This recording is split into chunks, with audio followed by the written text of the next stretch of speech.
जी हाँ गाइस, आपने बिल्कुल सही सुना है कि आरआरबी पीओ एंड क्लर्क का डिटेल्ड नोटिफिकेशन आउट हो चुका है।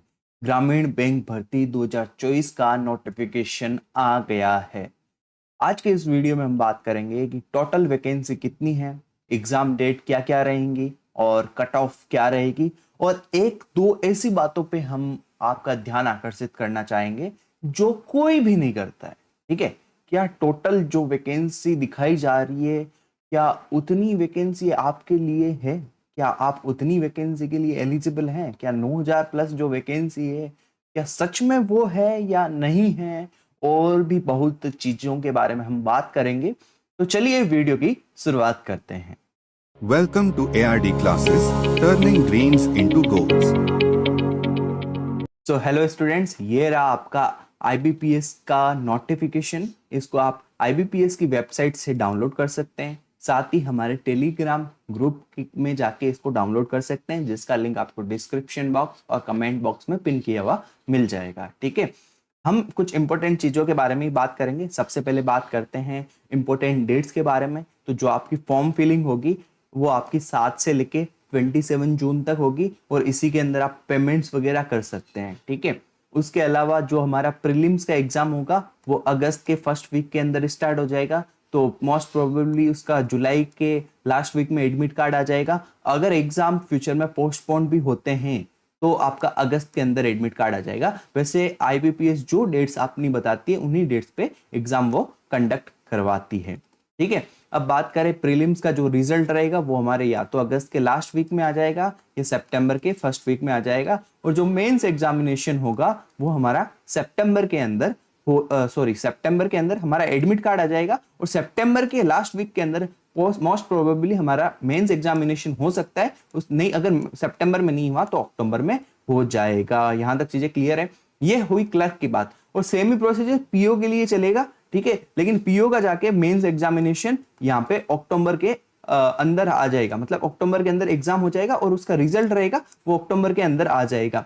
ठीक है, अब जो हमारा क्लर्क का एग्जाम है, क्लर्क वाला, उसका रिजल्ट अभी नहीं आएगा। मेंस एग्जाम आपने दे दिया ना, अब आपको वेट करना पड़ेगा जनवरी तक। जनवरी के अंदर आपका फाइनल रिजल्ट बन के तैयार होके आएगा। लेकिन आपने पीओ का एग्जाम दे दिया है, ठीक है, मेंस का, तो पीओ के बाद आपका रिजल्ट आएगा, वो आएगा आपका कॉल इंटरव्यू, मतलब इंटरव्यू के लिए call letters, admit card interview के। ठीक है, वो आपके आएंगे। इसलिए यहाँ पे देखिए, आपको जो दे रखा है ना कि declaration of results men single, ये पीओ के बारे में बता रहा है। ठीक है, ये पीओ के बारे में बता रहा है। देखो, ऑफिसर स्केल 1 2 3 दे रखा है, इसका मतलब क्या, पीओ इसके अंदर आएगा। तो उसका अक्टूबर में आएगा, और फिर उसका जो एडमिट कार्ड रहेगा ना कॉल लेटर्स इंटरव्यू के लिए, वो आपको अक्टूबर और नवंबर में आएगा, और नवंबर में आपका इंटरव्यू होगा पीओ के लिए। फिर इनका सबका रिजल्ट एक साथ जनवरी को आ जाएगा। क्लर्क वालों का भी आ जाएगा और पीओ वालों का भी आ गया। मोस्ट प्रोबेबली 1 जनवरी को आपको रिजल्ट देखने को मिल जाएगा। ठीक है, चीजें समझ में आई। क्लर्क वालों को क्या देना है, प्री देना है प्लस मेंस देना है, और पीओ वालों को pre plus mains plus interview देना है। इसलिए ये डेट्स इस तरीके से। आई होप सभी को समझ में आया होगा।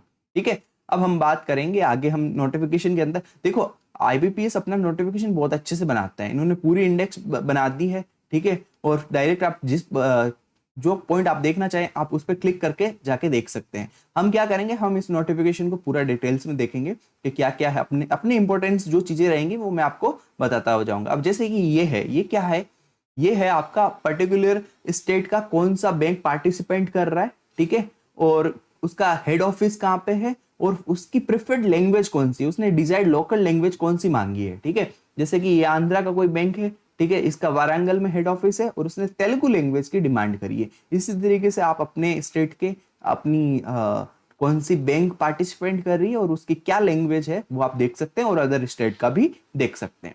ठीक है, ये चीज आप बच्चों देख लेना आराम से।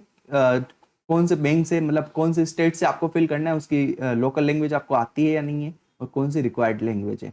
ठीक है, एलिजिबिलिटी आपको पता ही है, 21 to 30 ईयर्स होती है। ठीक है, मोस्ट प्रोबेबली। लेकिन यहाँ पे ग्रुप बी की जो कि ऑफिस असिस्टेंट होती है उनकी 18 से 28 एज दे रखी है। ठीक है, ऑफिसर स्किल्स 1 की 18 से 30 दे रखी है। ऑफिसर स्केल ए, इसमें मैनेजर है, ये असिस्टेंट मैनेजर है, ये सीनियर मैनेजर है, इनकी अलग अलग है। ठीक है, ये चीजें आपको समझ में आएगी। और एज रिलैक्सेशन भी आपको अलग अलग दे रखा है, 5 साल, 3 साल, 10 साल। ठीक है, ये चीजें आप अपने हिसाब से देख सकते हैं कि आप किस कैटेगरी में आते हैं और क्या चीजें आपके लिए। वैसे आप बच्चों को पता ही रहती है ये चीजें। ठीक है, आपको तो बस ये देखना है कि कितनी वैकेंसीज आई है इस बार, कितनी कट ऑफ जाएगी, क्या कट ऑफ का आइडिया है, ये सारा कुछ आप समझना चाहते हैं। ठीक है, तो हम आगे जल्दी से बढ़ते हुए इस नोटिफिकेशन के अंदर। ठीक है, जो इंपॉर्टेंट पॉइंट आएगा मैं डेफिनेटली आपके साथ डिस्कशन करूंगा। फिर उसके बाद आपको ये भी बताऊंगा कि वो कौन सी 2 बातें हैं जो आपको हर कोई नहीं बताता है। वो कौन सी 2 बातें हैं जो आपको हर कोई नहीं बताता। ये एलिजिबिलिटी क्राइटेरिया आ गया। ठीक है, ग्रेजुएशन आपको होनी चाहिए अगर आप क्लर्क और पीओ की एग्जामिनेशन देना चाहते हैं, कोई भी स्ट्रीम से आपकी ग्रेजुएशन होनी चाहिए। हाँ, इंपॉर्टेंट बात, फॉर्म की फीस कितनी लगेगी सर? एप्लीकेशन फीस कितने चार्जेस लगेंगे फॉर्म की फीस के? ठीक है, तो जो SC ST PW कैंडिडेट्स हैं उनके लिए तो 175 लगेंगे। ठीक है, किसके लिए? पीओ के लिए। ये पीओ रहा, ये क्लर्क रहा। ठीक है, और 850 लगेंगे बाकी सब लोगों के। ठीक है, सिमिलरली क्लर्क में भी यही सेम क्राइटेरिया, 175 और 850। ठीक है, इन कैटेगरी को 175 करना है, बाकी सबको जो भी इसके अंदर नहीं आ रहे हैं उनको 850 रुपए करने हैं। ठीक है, चीजें क्लियर है यहां तक? 850 रुपीज आपकी फॉर्म की फीस रहेगी। ठीक है, ये मान के चलिए आप। अब ऑनलाइन स्ट्रक्चर क्या है एग्जाम का? ठीक है, तो आपका जो प्रीलिम्स एग्जामिनेशन होगा, प्रीलिम्स एग्जामिनेशन होगा किसके लिए? क्लर्क के लिए। तो उसमें आपका एक ही एग्जाम होगा क्लर्क का, प्री का तो। ठीक है, फिर उसके बाद मेंस होगा। तो प्री में क्या आपका रीजनिंग और न्यूमेरिकल एबिलिटी आएगा, जिसको आप क्वांट भी बोलते हो। ठीक है, अब उसमें medium of exam Hindi plus English दोनों में क्वेश्चन आते हैं, और कोई कोई लोकल लैंग्वेजेस होती है वहां पे भी क्वेश्चन आते हैं। ठीक है, नंबर ऑफ क्वेश्चंस क्या रहेंगे? 40 एंड 40 रहेंगे। ठीक है, और टोटल 80 क्वेश्चन रहेंगे, और हर एक क्वेश्चन 1 नंबर का रहेगा, तो टोटल 80 मार्क्स रहेंगे। और 45 मिनट्स का आपको कंबाइंड टाइम मिलेगा, मतलब 45 मिनट में आप 80 सवाल, आप कभी भी रीजनिंग में जा सकते हैं, कभी भी न्यूमेरिकल एबिलिटी में जा सकते हैं। ऑब्वियसली आप एग्जाम की तैयारी करें, आपको ये चीजें पता रहेगी। सिमिलरली पीओ के साथ भी यही चीजें रहने वाली है। ये पीओ के लिए है, तो पीओ के लिए भी रीजनिंग और क्वांटी रहेगी, 40 मार्क्स रहेगा। थोड़ा लेवल ऑफ एग्जामिनेशन थोड़ा हाई रह सकता है क्लर्क से। ठीक है, और नेगेटिव मार्किंग आप सभी को पता है। ठीक है, उसके अलावा कुछ इंपॉर्टेंट चीजें जो डिस्कशन मेंस के बारे में आपको थोड़ा आइडिया मिल जाए। मेंस के अंदर आपका ये क्लर्क का रहेगा। ठीक है, इसके अंदर आपका रीजनिंग आएगा जो 40 क्वेश्चंस रहेंगे, 50 मार्क्स रहेगा। ठीक है, कंप्यूटर आएगा आपका, 40 क्वेश्चन रहेंगे, 20 मार्क्स का रहेगा। जनरल अवेयरनेस रहेगा, 40 क्वेश्चन, 40 मार्क्स का रहेगा। इंग्लिश या हिंदी में से आप कोई भी एक लैंग्वेज सेलेक्ट कर सकते हैं। आपने हिंदी सेलेक्ट कर ली तो आपका हिंदी का पेपर आएगा, हिंदी भाषा के बारे में आपसे पूछा जाएगा। अगर आपने इंग्लिश लैंग्वेज सेलेक्ट कर ली तो आपका इंग्लिश में आएगा, और इंग्लिश भाषा के बारे में आपको पूछा जाएगा। दोनों का 40 क्वेश्चन, 40 मार्क्स रहेगा। इन दोनों में से आपको एक सेलेक्ट करना पड़ेगा। ठीक है, इन दोनों में से आपको एक सेलेक्ट करना पड़ेगा। उसके अलावा आपका न्यूमेरिकल एबिलिटी आएगा। ठीक है, 40 क्वेश्चन रहेंगे और उसके 50 मार्क्स रहेंगे। टोटल 200 क्वेश्चन और 200 मार्क्स रहेंगे, और इनके लिए आपको 2 घंटे का टाइम दिया जाएगा। 2 घंटे का आपको टाइम दिया जाएगा। सिमिलरली आपका पीओ का भी ऐसा ही सीन रहने वाला है। ये रहा आपका पीओ का, reasoning, computer, general awareness, English Hindi में से एक लैंग्वेज चूज करनी है, quantitative aptitude, 200 marks, 200 question, 200 marks और 2 घंटे का टाइमिंग। यहां तक चीजें क्लियर है सभी को? ठीक है, नेगेटिव मार्किंग आप सभी को पता है कि नेगेटिव मार्किंग होती है। ठीक है, अब हम आगे बढ़ते हैं। तो फाइनली जिस चीज का वेट था वो हमारे सामने आ चुकी है। हम बात करेंगे सबसे पहले ऑफिस असिस्टेंट मल्टीपर्पज यानी क्लर्क के बारे में। ठीक है, तो देखिए बात करते हैं सबसे पहले हम आंध्र प्रदेश में। तो आंध्र प्रदेश में जो टोटल वैकेंसीज हैं वो 150, टोटल 150 है। ठीक है, टोटल 150 है। जो थर्ड बैंक है उसने अभी तक अपनी बताई नहीं है कि कितनी वैकेंसीज है। ठीक है, तो टोटल 150 है। ऐसे ही आप अरुणाचल प्रदेश में देखेंगे तो 15 वैकेंसी है, आसाम में 234 आई है, अब बिहार में 234, और इन्होंने अनाउंस नहीं करी है तो 234 तो है ही, उससे ज्यादा भी हो सकती है। छत्तीसगढ़ में 308 आई है, वाह, छत्तीसगढ़ में अच्छी वैकेंसी आई है, 308 आई है। उसके अलावा 99 महाराष्ट्र में और 73 है। ठीक है, तो ये 172 वैकेंसी किस में आ गई? महाराष्ट्र के अंदर आ गई। सिमिलरली मणिपुर के अंदर 10 आई है, मेघालय के अंदर 33 आई है, और मिजोरम में 30 आई है, नागालैंड में 4 आई है, ओडिशा में 95 आई है, पांडिचेरी में 150 आई है, पंजाब के अंदर, सॉरी, ओडिशा के अंदर 95 नहीं, हाँ, ओडिशा के अंदर 95 प्लस ये 150, ये दोनों मिला के रखिए। ठीक है, तो टोटल कितनी हो गई? 245 वैकेंसी हो गई आपकी। किसमें? 245 किस में हो गई? आपकी उड़ीसा के अंदर की। ये देखो 2 कॉलम बना रखा है ना, ये उड़ीसा यहाँ तक है। हाँ, पौंडीचेरी में 15 वैकेंसी आई है, पंजाब के अंदर 348 आई है। ठीक है, अब राजस्थान के अंदर आप बात करें तो यहाँ पे इस बैंक ने, बड़ौदा राजस्थान ने तो अपना बताया नहीं, और इसने दे रखा है 450। तो आपकी 450 राजस्थानियों वैकेंसी आई है, अच्छी वैकेंसी है, दबा के मेहनत करना। और अगर इन्होंने वैकेंसी बाद में दे दी तो ये इंक्रीज हो जाएगी, तो काफी अच्छी वैकेंसी है। ठीक है, तमिलनाडु की 377 वैकेंसी आई है, तेलंगाना की 285 प्लस 135 इतनी वैकेंसीज आई है, त्रिपुरा की 60 आई है, और उत्तर प्रदेश की 320 और 218 वैकेंसी, और इसने बैंक ने अपनी दी नहीं है, तो इनको आप जोड़ लेना, तो ये आपकी लगभग 538 वैकेंसी आई है। 538 उत्तर प्रदेश, अच्छी वैकेंसी है काफी। ठीक है, तो अच्छे से मेहनत करना उत्तर प्रदेश के जो भी स्टूडेंट्स है। उत्तराखंड में आपकी लगभग इतनी 150 वैकेंसी आई है, और वेस्ट बंगाल के अंदर आपकी 138 प्लस 17 वैकेंसीज आई है। ठीक है, तो ये रहा आपका वैकेंसी इसका पूरा। ठीक है, ये तकरीबन इन जब आप, और पीओ की वैकेंसीज के बारे में हम अगर बात करें, ये अब आ गई पीओ की। ठीक है, तो ये जो पीओ की वैकेंसी है ऑफिसर स्केल 1, ये टोटल कितनी है? आंध्र प्रदेश में 250 प्लस 50, टोटल आंध्र प्रदेश में अच्छी वैकेंसी है, 300 के आसपास है। ऐसे ही आप अपने अपने स्टेट की वैकेंसीज को देख सकते हैं। ठीक है, हम बात करें राजस्थान के बारे में, तो राजस्थान की कितनी वैकेंसीज है? पीओ की 200 वैकेंसीज हैं। ठीक है, पंजाब के बारे में यहाँ पे 207 दे रखी है, राजस्थान में एक बैंक ने अभी तक कुछ नहीं बताया अपने बारे में। उसके अलावा आप अपने स्टेट की वैकेंसीज यहाँ से अच्छे से देख सकते हैं। तो इस तरीके से आप अपने अपने स्टेट की वैकेंसीज देख सकते हैं आराम से। ठीक है, और ये जो पीओ प्लस क्लर्क की जब आप वैकेंसी काउंटिंग करेंगे तो 9,095 के आसपास वैकेंसी आएगी। आप ओवरऑल ऐसा बोल सकते हो 9,000 प्लस वैकेंसीज इस बार आई है। ठीक है, लेकिन ये आप बोल रहे हो ना, लेकिन आपको एक सच्चाई जो आपको जाननी बहुत जरूरी है।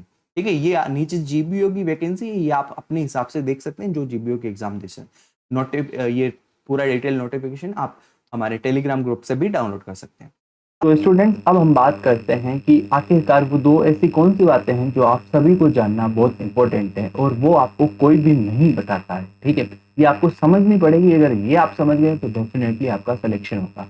आप सभी के माइंड में एक बात सेट करी जाती है कि आपको इस बार 9,000 प्लस वैकेंसी देखने को मिली है, 9,000 वैकेंसी है, आइए मेहनत करिए, ये वो। ठीक है, और आप सभी भी ये सोचते हैं कि 9,000 है, उसमें से एक तो ले ही लूंगा। ठीक है, ये करके आप आ जाते हैं, लेकिन फिर जब आपको रियलिटी चेक मिलता है और आप उस रियलिटी चेक को एक्सेप्ट भी नहीं करना चाहते, तो आपका सिलेक्शन नहीं हो पाता है। अब हम कुछ रियलिटी पे बात करेंगे। ठीक है, जो अमूमन बहुत ही कम लोग बताते हैं। ठीक है, अमूमन बहुत ही कम लोग इस चीज के बारे में बताते हैं। मान लीजिए हमने एक एग्जाम्पल लिया है, जैसे राजस्थान के अंदर कोई भी, जैसे इसको पीओ मान लो या क्लर्क मान लो, कोई भी मान लो, एक एग्जाम्पल ही है। जैसे राजस्थान के अंदर वैकेंसी टोटल 200 आई है, चाहे पूरे इंडिया के अंदर 9,000 आए या 1,00,000 वैकेंसी आए, जो राजस्थान से फॉर्म फिल करेगा वो तो सिर्फ इन्हीं 200 वैकेंसी के लिए ही एलिजिबल होगा। उसका रीजन आपको पता है ना, क्योंकि आपको एक स्टेट की पर्टिकुलर लैंग्वेज आनी चाहिए। अगर आप जिस भी स्टेट से फिल करेंगे, आप उस स्टेट से उसी स्टेट की वैकेंसी के लिए आप एलिजिबल रहेंगे, और उसकी लैंग्वेज भी आपको आनी चाहिए। इसलिए फॉर एन एग्जाम्पल, जैसे कभी तेलंगाना में मान लो 5,000 वैकेंसी भी आ जाए ना, एग्जाम्पल दे रहा हूँ, ठीक है, तो भी मैं वहां से फॉर्म फिल नहीं कर पाऊंगा, क्योंकि वहाँ की जो स्टेट की लैंग्वेज तेलुगु डिमांड करेंगे वो मेरे को आती नहीं है। तो मेरे को तो हिंदी स्टेट पे ही काम करना पड़ेगा, हिंदी राज्य जहाँ पे हिंदी भाषा बोली जाती है वही देखना पड़ेगा। ठीक है, तो ये है कि स्टेट, जिस स्टेट से आप फॉर्म फिल करोगे उस स्टेट में कितनी वैकेंसी, आप उन्हीं वैकेंसी के लिए एलिजिबल हो, ना कि 9,000 वैकेंसी के लिए। अब इसमें एक जनरल कैटेगरी वालों को झटका देने वाली एक चीज आती है कि जनरल कैटेगरी वाले उस पर्टिकुलर स्टेट की टोटल वैकेंसी के लिए एलिजिबल नहीं है, वो सिर्फ उस पर्टिकुलर स्टेट की यूआर या जिसको जनरल कैटेगरी भी बोलते हैं उस कैटेगरी में आने वाली वैकेंसी के लिए ही एलिजिबल है। ये चीज आपको समझनी बहुत जरूरी है। अगर ये चीज आपको समझ में आ गई तो आपका सिलेक्शन होगा, क्योंकि आपको पता है मेरे स्टेट में इतनी ही वैकेंसी है तो मुझे कितनी मेहनत करनी है, तभी तो इसकी कट ऑफ इतनी हाई जाती है। आप समझिए इस चीज को, ठीक है। अब बात करें कि प्री में जो भी होता है उसका मेंस में सिलेक्शन कितने बच्चों का आता है। मतलब अगर मान लीजिए आईबीपीएस ने यह तय किया है कि इस बार जितने भी वैकेंसी है उसका हम 10x लेंगे, तो 2000 बच्चे मेंस में बैठेंगे। अगर उन्होंने डिसाइड किया कि हम 12x बच्चों को लेंगे तो 2400 बच्चे बैठेंगे। अगर उन्होंने ये डिसाइड किया हम 15x बच्चे लेंगे तो 3000 बच्चे, कभी 10x कभी 12x कभी 15x। इसी मतलब जितनी वैकेंसी आती है उसी का इतना गुना ही बच्चा लिया जाता है मेंस के अंदर। तो बेसिकली मेंस के अंदर या तो 2000 बच्चे बैठेंगे। मैं राजस्थान के एग्जाम्पल के साथ ही ये चीजें समझा रहा हूँ, ठीक है। तो 200 वैकेंसी अगर है तो टोटल 2000 बच्चे 10x पे, और 12x पे 2400, और 15x पे 3000, ठीक है। तो ये अगर क्लर्क एग्जाम हुआ तो ये मेंस के बाद आपका सीधा रिजल्ट आएगा जो कि जनवरी में। लेकिन अगर पीओ का एग्जाम्पल आप समझ रहे हो तो इस मेंस के बाद में आपका इंटरव्यू भी होगा जो कि टोटल वैकेंसी का 3x लिया जाता है, मतलब 600 बच्चे। तो इन्हीं में से 600 बच्चों को लिया जाएगा। अगर तो 2000 में से भी 600 हो सकते हैं, वो 2400 में भी 600 होंगे, और 3000 में भी 600 होंगे। फाइनल इंटरव्यू के लिए इतने ही बच्चे जाएंगे, ठीक है। अब यूआर कैटेगरी को यहाँ पे भी एक झटका मिलता है। यहाँ पे झटका क्या मिलता है कि मेंस में उनका जो 100 है ना उसका 10x, मतलब कि 1000 बच्चे ही जाएंगे, समझ रहे हो। अगर 10x ले रहे हैं, अगर 12x ले रहे हैं तो 1200, अगर 15x ले रहे हैं तो 1500 यूआर कैटेगरी, जनरल कैटेगरी वाले। फिर उनके इंटरव्यू का 3x, तो मतलब 300 बच्चे ही इंटरव्यू में जाएंगे, समझ रहे हो। ये चीज समझनी बहुत जरूरी है। और अब एक कट ऑफ एक बच्चा पूछता है सर कट ऑफ इंक्रीज और डिक्रीज कैसे होती रहती है। अब कट ऑफ इंक्रीज और डिक्रीज, एक तो पेपर इजी आएगा तो बहुत ज्यादा बच्चे अटेम्प्ट करेंगे, ज्यादा मार्क्स, तो कट ऑफ क्या होगी, इंक्रीज होगी। कब, जब पेपर इजी आएगा। अगर पेपर हार्ड आएगा तो बच्चों के मार्क्स कम आएंगे, तो कट ऑफ क्या हो जाएगी, कम जाएगी। कब, जब पेपर हार्ड आएगा। उसके अलावा ये क्राइटेरिया भी डिपेंड करता है। मान लीजिए 10x बच्चों को ही लिया है तो कट ऑफ ऑब्वियसली हाई चली जाएगी, और 15x बच्चों को लिया है तो कट ऑफ कम हो जाएगी। 15x बच्चे लेंगे तो थोड़े मतलब जिनके नंबर कम आए वो भी तो आ जाएंगे ना 3000 के अंदर, ठीक है। तो इस क्राइटेरिया से भी आपका इफेक्ट पड़ता है। अब बात करते हैं कट ऑफ के बारे में, ठीक है। तो फाइनली हम कट ऑफ के बारे में बात कर रहे हैं। तो आईबीपीएस आरआरबी पीओ प्री की कट ऑफ 2023-24 की क्या रही थी, आपके सामने ये रहा पूरा क्राइटेरिया। आप इसका स्क्रीनशॉट भी ले सकते हो। जैसे आंध्रा में 39 रही थी, कुछ डेटा हमारे पास नहीं था तो हमने नहीं फिल किया है, बाद में देख सकते हैं इंटरनेट के थ्रू भी, ठीक है। आसाम में 50 रही थी। ऐसे ही आप बात करो यूपी के अंदर कितनी रही, तो यूपी के अंदर 53.75 रही, राजस्थान के अंदर 54.50 रही, ठीक है, और गुजरात के अंदर 52.75 रही, ठीक है। आप इसका स्क्रीनशॉट ले सकते हैं, ठीक है। और क्लर्क के बारे में बात करें, आरआरबी क्लर्क की प्री की कट ऑफ कितनी रही थी, तो राजस्थान की 75.25 रही थी। ये 80 में से है कट ऑफ, ठीक है ना। ये आप सभी को तो पता ही होगा कि ये जो जितनी कट ऑफ है वो 80 में से है, ठीक है। कोई बच्चा ये मत सोचना 100 में से 80 का ही पेपर होता है, 80 की कट ऑफ है, ठीक है। 80 में से 75.25 कट ऑफ गई थी, ठीक है। इतनी कट ऑफ जाती है, ठीक है। इसलिए मैं बोल रहा हूँ जैसे उड़ीसा की देखो 76 कट ऑफ हुई है, ठीक है। तो अब मैं एक चीज आपको टिप्स देना चाहूंगा, अपनी तरफ से बताना चाहूंगा। अगर आप मानना चाहो तो मान लो, नहीं तो कोई दिक्कत नहीं। अगर आप क्लर्क एग्जामिनेशन टारगेट कर रहे हो और आप जनरल कैटेगरी से हो, ठीक है, तो आप 75 प्लस स्कोर रखिए, 75 प्लस स्कोर रखिए अपना टारगेट, ठीक है। क्योंकि आप देखिए ना 75 प्लस तो जा ही रहे कुछ स्टेट में, ठीक है। पेपर टफ आ गया फिर क्या कर लोगे आप, हाँ। उससे पहले की कट ऑफ जब आप देखोगे ना, ये तो 2023 तो उससे पहले कभी 78 भी जा चुकी है कट ऑफ, समझ रहे हो। तो आपको 75 प्लस का टारगेट लेके चलना पड़ेगा क्लर्क के लिए, ठीक है, ताकि आप मेंस एग्जाम दे पाओ। और पीओ की बात करें, अगर आप प्री एग्जाम ही क्लियर नहीं कर पाओगे तो मेंस पे नहीं बैठ पाओगे ना, तो पहले हमें प्री पे फोकस करना है। अब बात करें पीओ के बारे में, तो पीओ के बारे में आप 70 प्लस कट ऑफ टारगेट रखना, 70 प्लस, ठीक है। 70 प्लस रखना ही है। आप बोलोगे सर 70 प्लस का क्यों बता रहे हो आप, इसमें तो कहीं पे भी 60 प्लस भी मेरे को नहीं दिख रहा, आप 70 प्लस क्यों बता रहे हो। क्योंकि बेटा ये 2023-24 का है, इससे प्रीवियस ईयर के एग्जाम में कट ऑफ गई है इतना, तो हमारा तो ये टारगेट होना चाहिए ना कि पेपर कितना भी टफ आ जाए, पेपर कितना भी हार्ड आ जाए, तो कितना भी इजी आ जाए, हमें तो प्री क्लियर करके मेंस में जाना है, फिर मेंस क्लियर करके सिलेक्शन लेना है। मेंस अगर पीओ दे रहे हो तो इंटरव्यू देके सिलेक्शन लेना है, क्लर्क दे रहे हो तो मेंस देके सिलेक्शन लेना। हमारा अल्टीमेटम सिलेक्शन है, तो हमें कट ऑफ पे नहीं, हमें तो हाईएस्ट मार्क्स पे, हाईएस्ट मार्क्स इस पे फोकस करना है। ठीक है, आई होप आप सभी को ये चीजें समझ में आ रही होगी। ठीक है, अब मैं एक और इम्पोर्टेंट चीज बता देता हूँ। हमारा ये यूट्यूब चैनल है एआरडी क्लासेस, इस पर मैं आपके लिए, आप सभी बच्चों के लिए IBPS clerk and PO exam के लिए क्रैश कोर्स लेके आ रहा हूं, क्रैश कोर्स। ठीक है, उसके अलावा मॉक टेस्ट सीरीज। ठीक है, सब्जेक्ट रहेंगे रीजनिंग प्लस क्वांट। ठीक है, क्योंकि ये दो ही सब्जेक्ट आते हैं आपके प्री के अंदर, तो इसी पे रहेगा। तो ये आप चैनल को सब्सक्राइब कर लीजिए, दोस्तों के साथ वीडियो शेयर कर दीजिए। ठीक है, और कोई भी आपको अपडेट चाहिए तो आप हमारे टेलीग्राम चैनल पे भी जुड़ सकते हैं। सारा जो भी सोशल मीडिया लिंक्स है आपको डिस्क्रिप्शन में मिल जाएगा। ठीक है, आप वहां से जहां पे भी आप जुड़ना चाहते हैं वहां पे आप जाके जुड़ सकते हैं। ठीक है, तो चलिए मिलते हैं अगले वीडियो के अंदर, तब तक के लिए धन्यवाद। Thanks for watching. Like, share and subscribe ARD classes.